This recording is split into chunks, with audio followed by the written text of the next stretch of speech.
Spend spend करना मतलब होता है खर्च करना या फिर गुजारना भी होता है। खर्च करना के सेंस में जैसे कि पैसे खर्च करना मतलब स्पेंड मनी, और वक्त गुजारना जैसे कि स्पेंड टाइम मतलब वक्त गुजारना। तो इसका सिनोनिम्स होगा पास, जैसे होता है ना कि टाइम पास ही नहीं हो रहा, वक्त गुजर ही नहीं रहा, बीत ही नहीं रहा, कट ही नहीं रहा। तो स्पेंड इसका सिनोनिम्स होगा पास, एक्सपेंड या फिर डिसबर्स। स्पेंड का मतलब होता है खर्च करना या फिर व्यय करना, यानी व्यय मतलब भी होता है खर्च, और या फिर गुजारना, और पास मतलब भी होता है गुजारना, या एक्सपेंड का मतलब भी होता है व्यय या फिर खर्च, और डिसबर्स का मतलब होता है चुकाना या फिर खर्च करना। एग्जाम्पल जैसे तारे गिन गिन कर रात गुजारूं मतलब कि खर्च करूं या फिर बिताऊं। I spend my nights counting stars, तारे गिन गिन कर रात गुजारूं या फिर मैं अपनी रातें तारे गिन गिन कर गुजारता हूँ। इसे इंग्लिश में कहेंगे I spend my nights counting stars. I spend my nights counting stars. Next है कॉल। कॉल करना एक तो मतलब होता है फ़ोन करना या फिर पुकारना या आवाज़ लगाना। इसका सिनोनिम्स होगा क्रिसन, इसे क्रिसन पढ़ना है, या फिर डेजिग्नेट, इसे डिजाइनेट नहीं डेजिग्नेट पढ़ेंगे, और या फिर डेनोमिनेट।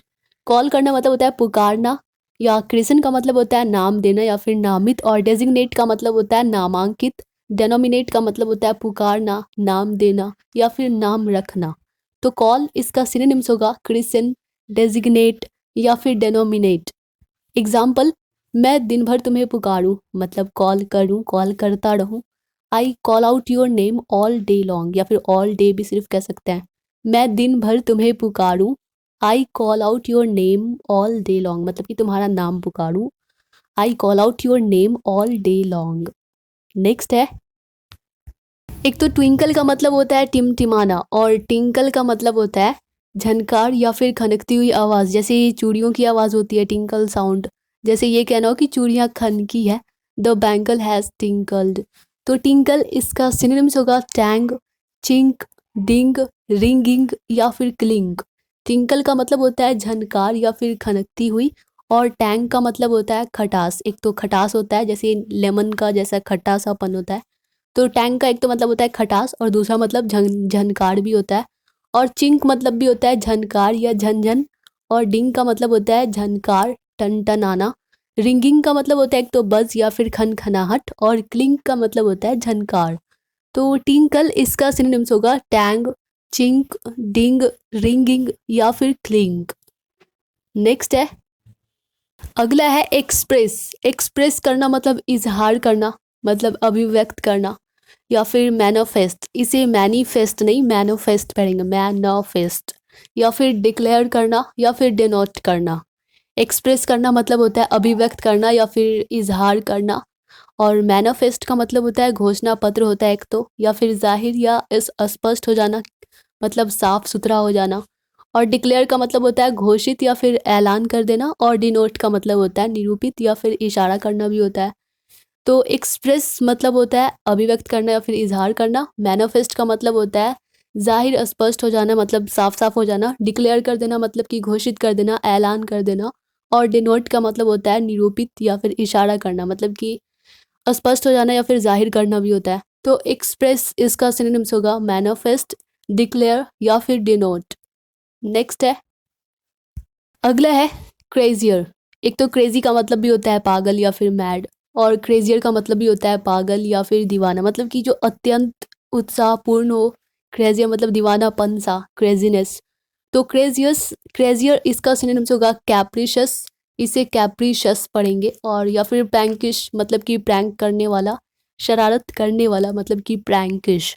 तो क्रेजियर इसका सिनोनिम्स होगा कैप्रिशस या फिर प्रैंकिश।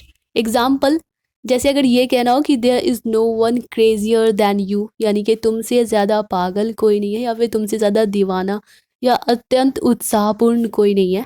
देयर इज़ नो वन या फिर nobody crazier than you, या फिर there is no one madder than you. Mad, MADDER मतलब मैडर, मैड मतलब पागल, और मैडर। तो there is no one crazier than you या फिर there is no one madder than you, तुमसे ज़्यादा पागल कोई नहीं है। तो क्रेजियर इसका सिनोनिम्स होगा कैप्रिशियस या फिर प्रैंकिश। नेक्स्ट है, अगला है ऑब्स्टिनेसी, मतलब जिद्दीपना जो करता है, बहुत ही ज़्यादा हठी होता है, यानी कि अटल, अपने बात पर अटल रहने वाला। तो ऑब्स्टिनेसी इसका सिनोनिम्स होगा परसिस्टेंस या फिर इंसिस्टेंस, यानी कि इंसिस्ट करने वाला, जिद करने वाला, या फिर स्टबर्ननेस, मतलब कि स्टबर्न बहुत ही ज़्यादा होता है, जिद्दी।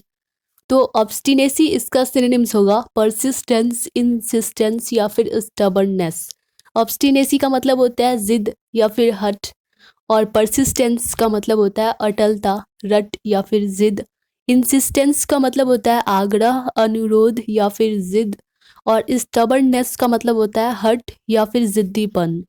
तो ऑब्स्टिनेसी इसका सिनोनिम्स होगा परसिस्टेंस, इंसिस्टेंस या फिर स्टबर्ननेस। नेक्स्ट है, अगला है हाइड। हाइड का मतलब होता है छिपाना या फिर छुपाना, मतलब कंसील करना, या सीक्रेट का मतलब भी होता है गुप्त या किसी बात को राज बनाकर रखना। स्टैश का मतलब होता है छिपाने की जगह। तो हाइड इसका सिनोनिम्स होगा कंसील, सीक्रेट या फिर स्टैश। एग्जाम्पल, जैसे अगर ये कहना हो कि मैं तुम्हें पलकों में छुपा कर रखूं, तो आईलिड का मतलब होता है पलक, और आईलिड्स मतलब पलकों। तो I shall keep you hidden in my eyelids, मैं तुम्हें पलकों में छुपा कर रखूं। I shall keep you hidden in my eyelids. तो हाइड इसका सिनोनिम्स होगा कंसील, सीक्रेट या फिर स्टैश। नेक्स्ट है रिग्रेट। रिग्रेट करना मतलब होता है पछताना या अफसोस करना, खेद, दुख, गम, या सौरो का मतलब भी होता है दुख या फिर तकलीफ। ग्लूमीनेस का मतलब होता है खेद या उदासी या फिर मनहूसियत भी होता है। और डिजेक्शन का मतलब होता है उदासी। इसे ऐसे याद रख सकते हैं, मतलब कि रिजेक्शन हो गया, मतलब उसे किसी चीज़ के लिए अस्वीकार कर दिया गया, रिजेक्ट कर दिया गया, तो रिजेक्शन हो गया, यानी कि डिजेक्शन हो गया, उदासी।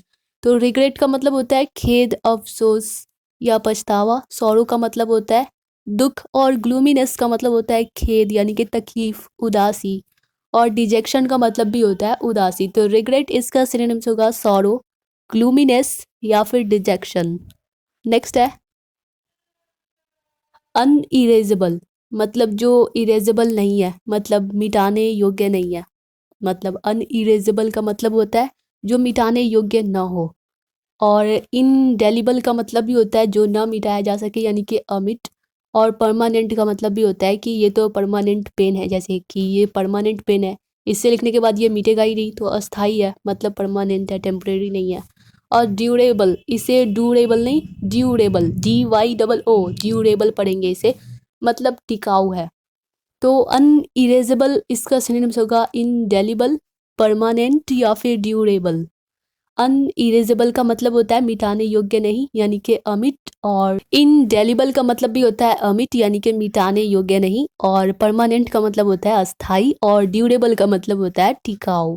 तो अनइरेजेबल, इनडेलिबल, परमानेंट या फिर ड्यूरेबल। केयर, केयर का मतलब होता है परवाह, देखभाल या फिर फिक्र। और इसका सिनोनिम्स होगा सुपरविजन, इसे सुपरविजन नहीं, विजन पढ़ना है, सुपरविजन, या फिर ऑब्जर्वेशन या फिर हीड। केयर का मतलब होता है देखभाल या फिर फिक्र, और सुपरविजन का मतलब होता है निगरानी या फिर संरक्षण में और रखना, अपने देखरेख में, अपनी निगरानी में रखना। या सुपरविजन का मतलब होता है देखरेख, और ऑब्जर्वेशन का मतलब होता है निगरानी या फिर निरीक्षण। और हीड का मतलब होता है एक तो सावधानी या फिर ध्यान से, और देखभाल या फिर ध्यान होता है। तो केयर इसका सिनोनिम्स होगा सुपरविजन, ऑब्जर्वेशन या फिर हीड। एग्जाम्पल, जैसे अगर ये कहना हो कि अब कोई फिक्र नहीं है, मतलब कि अब मुझे कोई फिक्र नहीं है, now I have no cares, अब कोई फिक्र नहीं है, now I have no cares. Dear all students, अगर यह वीडियो आप लोगों के लिए थोड़ी सी भी हेल्पफुल रही हो, आप लोगों को पसंद आई हो, तो वीडियो को लाइक कर दीजिए। इस तरह की रेगुलर वीडियोस पाने के लिए चैनल को सब्सक्राइब भी कर लीजिए।